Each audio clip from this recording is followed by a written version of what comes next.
ये जिन्होंने भी लिखा है इनका नाम पढ़ने की आवश्यकता नहीं है। इन्होंने लिखा है कि पिछले दिनों पता चला कि आपको धमकियां मिलती रहती हैं। सार्वजनिक जीवन में घूमते फिरते आपको डर नहीं लगता क्या? मुझे लगता है कि ये कोई ऐसे सज्जन है जिन्होंने कल मुझे पूरा नहीं सुना।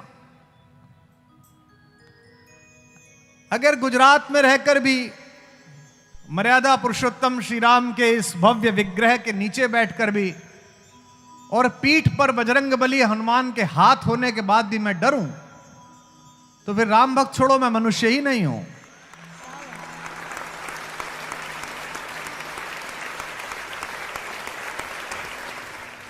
विभीषण को अभय वर दे दिया लंकेश पलवर में। इसे कहते हैं स्ट्रेटेजिस्ट। मैं नहीं कहता कि आप विदेशी विद्वानों को मत पढ़ो, पर मानस इसलिए पढ़ो कि राम से बड़ा स्ट्रेटेजिस्ट नहीं है। जो चुनाव प्रबंधक बैठे हैं, जो वित्त प्रबंधक बैठे हैं, जो इक्विटी प्लेस करने वाले लोग बैठे हैं, जो शेयर मार्केट के लोग बैठे हैं, आप सोचकर देखो एक ऐसा भाई जिसको खुद के बड़े भाई ने लात मार के बाहर भगाया, वो जीवन में पहली बार राम से मिलने आया। अब आप मजा लेना, देखिए कथा कैसे खुलेगी। इसे कहते हैं स्ट्रेटेजिस्ट। पहली बार मिलने आए। राम ने पहली बार विभीषण को देखा, विभीषण ने पहली बार राम को देखा। पहले सुग्रीव आए, कहा कि रावण के छोटे भाई विभीषण मिलना चाहते हैं। तो वानरों के कुछ सेनापतियों ने कहा मत मिलिए, कोई पता नहीं क्या आदमी हो। लेकिन राम ने कहा नहीं, अतिथि है, अतिथि जैसा भी हो मैं मिलूंगा, बुलाइए अंदर। एक छोटा सा युद्ध शिविर बना हुआ है, तो फिर भी लकड़ी का है, ऐसे ही पत्थरों का। उसमें राम एक शिला पर बैठे हुए हैं। सोच के देखिए, एक तरफ हनुमान है, पीछे शेष अवतार लक्ष्मण खड़े हुए हैं, जामवंत, सब चारों तरफ लोग हैं। प्रवेश किया विभीषण ने, राम ने खड़े होकर अभिवादन किया और क्या कहा? आपका स्वागत है लंकेश। ये ऐसे है जैसे वार्ड का कार्यकर्ता दिल्ली में सबसे बड़े दो नेताओं से मिलने जाए और वो कहें आओ विधायक जी, तो वो समझ जाता है कि हमारा तो पक्का। बड़े वाले ही कह रहे थे आओ विधायक जी। क्या अद्भुत है। आओ लंकेश, अनुज सहित मिली ढिंग बैठारी। और बिठाया कहां? सामने कुर्सी नहीं दी, जिस शिला पर बैठे हुए थे उसी पर बिठाया। एक दो बार को तो विभीषण ने पीछे मुड़ के देखा होगा कि भैया तो नहीं आगे, लंकेश किसे बोल रहे हैं? लंकेश तो भाई साहब को बोला जाता है, मुझे क्यों बोल रहे हैं? यानी कि पहले दिन अपने समर्थन करने वाले आदमी में एक आशा का बीजारोपण राम ने किया कि चिंता मत कर, मैं हूं, मैं तुझे लंकेश बना दूंगा। अपने एम्प्लॉई में, अपने साथी में, अपने जीवन साथी में अगर आप अपना आत्मविश्वास निरूपित नहीं करते तो आप असफल पति हैं, असफल व्यापारी हैं, असफल नेता हैं।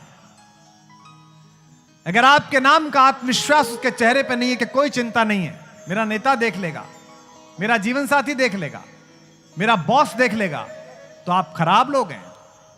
राम से सीखिए। अनुज सहित मिली ढिंग बैठारी। ये जो समरसता है, ये जो समाजवाद है, ये जो साम्यवाद है, जो आदमी परेशान हो उससे पहली बात क्या पूछोगे?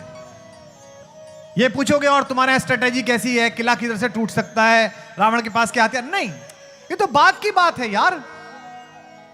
लोग पूछते हैं चुनाव कैसे जीते, मत कैसे मिले। मत मत गिनो, मत मत मांगो, लोगों का मन मांगो। मत तो अपने आप ही मिल जाएगा, मन मिल गया तो मत भी मिल जाएगा। उस हृदय के रास्ते से ही स्वीकारता जाती है, चाहे व्यापार की हो चाहे प्यार की हो। अनुज सहित मिली ढिंग बैठारी, बोले वचन भगत भय हारी। ऐसे वचन बोले जिनसे किसी भी भक्त का भय तिरोहित हो जाए। और क्या बोले? कहु लंकेश, हे लंकाधिपति, आज नहीं हो तो कल तो बनोगे ही। कहु लंकेश सहित परिवारा, आपकी फैमिली कुशल, कुठाहर बास तुम्हारा। इन दिनों खराब जगह पे आपका परिवार रह रहा है, सब सही तो है, बिटिया सही है, पत्नी आपकी सही है, परिवार सही तो है। जिसका सेनापति अपने सैनिक से यह पूछने लगे कि और बिटिया सही है और बेटा सही है, वो व्यक्ति अपने सेनापति से पहले मोर्चे पर न्यौछावर होता है। ये राम का स्ट्रेटेजिक अलायंस। हो सकता है कि आपको लगता हो कि आज विजय इसके पास है और कल विजय उसके पास है, लेकिन अंततः विजय उसी के पास होती है जिसके पास राम जैसी मर्यादा हो। और यह शंका हर आदमी को होती है। यहां तक कि युद्ध करते हुए विभीषण ने जब पहली बार रावण को रणक्षेत्र में उतरते हुए देखा, तो रावण तो उतरा एयरफोर्स 1 में बैठ के, मार मिसाइल विसाइल।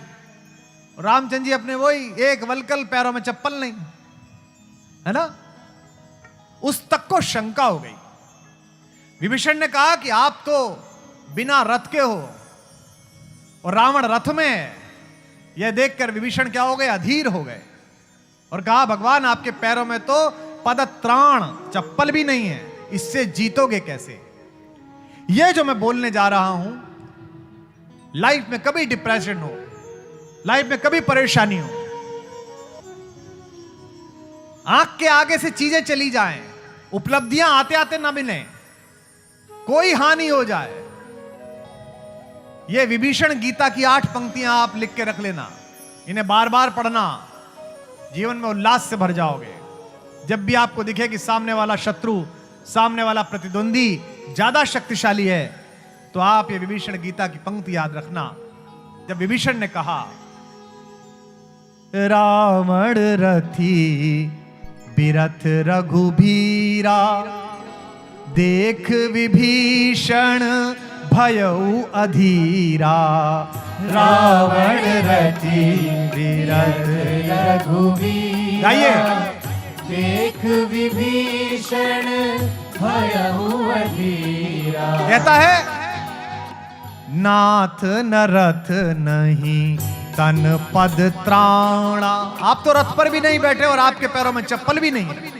नाथ न रथ नहीं तन पद त्राणा, केहि विधि जितब वीर बलवाना।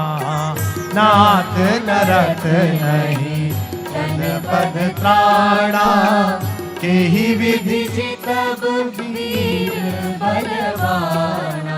भगवान ने कहा तुझे दिख नहीं रहा, मेरे पास रथ तो है। कैसे है?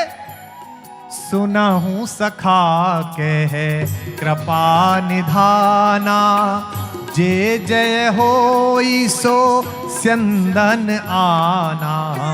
सुनहु सखा कह कृपा निधाना, जिससे जय होती है, जिस स्यंदन से जय होती है, जिस रथ से जय हो सकती है, वो तुझे मैं बताता हूं। भगवान ने कहा मेरा रथ तुझे दिख नहीं रहा, लेकिन मेरे रथ में 2 चक्के लगे हुए हैं। किसके? पहला चक्का है शौर्य का और दूसरा चक्का है धीरज का।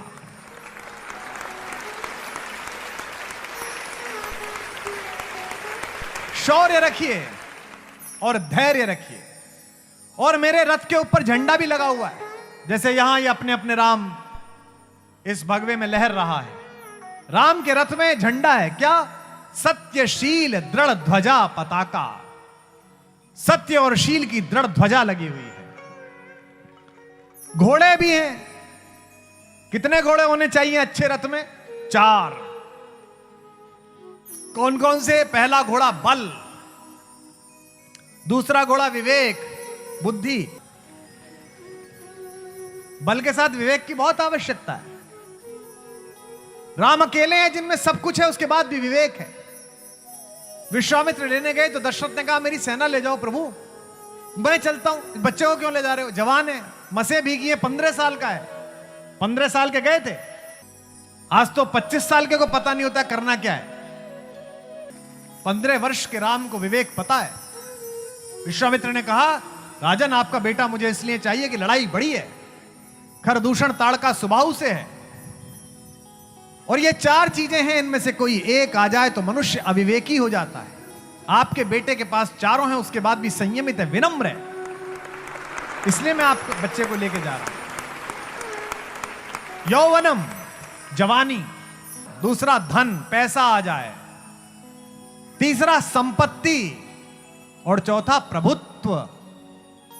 ये चार में से एक मिल जाए तो मनुष्य पागल हो जाता है। हे राजा दशरथ, आपका बेटा अद्भुत है कि उसके पास चारों हैं और फिर भी वो विवेकशील है, इसीलिए वो मर्यादा पुरुषोत्तम कहलाएगा, आगे चलकर राम कहलाएगा। बल, विवेक, दम, परहित। और दूसरा दमन। दमन कैसा? खराब इच्छाओं का दमन। जवान लड़कों, अपनी इच्छाओं को सीमाओं में बांधे रखो, वरना ये शौक गुनाहों में बदल जाते हैं। बल, विवेक और दम, यानी कि इच्छा पर अंकुश। और फिर क्या? परहित, दूसरे का हित। यह भारत है। और इन चारों घोड़ों के ऊपर एक रस्सी भी है, लगाम भी है। लगाम क्या है? क्षमा, माफ कर देना, कृपा, दूसरे पर कृपा करना। तीसरा समता, एक जैसे दिखें। ये रज्जू हैं जो इनको जोड़े हुए हैं। विभीषण से भगवान कहते हैं कि एक चीज और है, सारथी भी है मेरे रथ पर जो तुझे दिख नहीं रहा। वो कौन है? ईश भजन, भगवान का भजन। तो जिन भी सज्जन ने मुझसे सवाल पूछा था, मुझे लगता है कि उन्हें इसका उत्तर मिल गया होगा।